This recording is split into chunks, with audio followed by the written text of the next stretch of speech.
Hi అండి. అందరూ ఎలా ఉన్నారు? బాగున్నారా? ఇదైతే కబూస్ అంటారండి ఇక్కడ.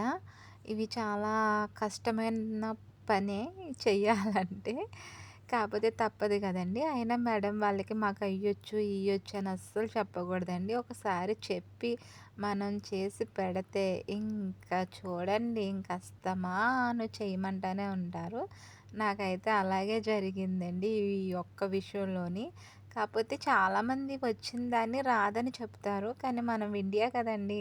ఎంతైనా మనకు అదో రకమైన ఫీలింగ్ అన్నమాట. మనకొచ్చింది చేస్తే ఏమవుతది అని. కానీ దాని మూలంగా మనం శ్రమ పడతామనేసి అనుకోమన్నమాట. నా పరిస్థితి కూడా అలాగే అయ్యిందండి. ఇది పిండొచ్చేసి బ్రౌన్ అన్నమాట. దీంట్లో కెమెరా, అలాగే కెమెరా అంటే బేకింగ్ పౌడర్ టైప్‌లో ఉంటుంది. అదొక స్పూను, వాటరు, పిండి ఈ మూడునండి. వీటిలనైతే ఏసి బాగా కలపాలి. ఎంతంటే మన ఒంటిలో ఉన్న ఓపిక అయ్యేంత వరకు అలా కలుపుతానే ఉండాలి. స్మూత్‌గా రావాలన్నమాట.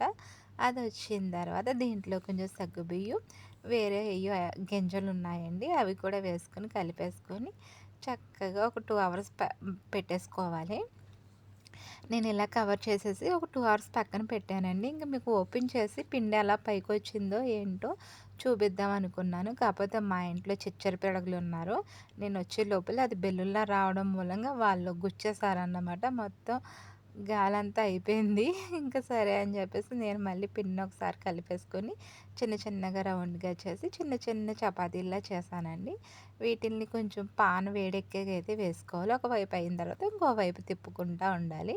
ఇలా తిప్పిన తర్వాత చిన్న చిన్న బబుల్స్ వస్తాయండి. తర్వాత ఒకేసారి పెద్ద బబులైన వచ్చేస్తది. చూసారు కదా! ఇవి విడదీస్తే 2 పొరల కింద ఉంటుందన్నమాట. చాలా ఇష్టంగా తింటారు అరబీ పీపుల్స్.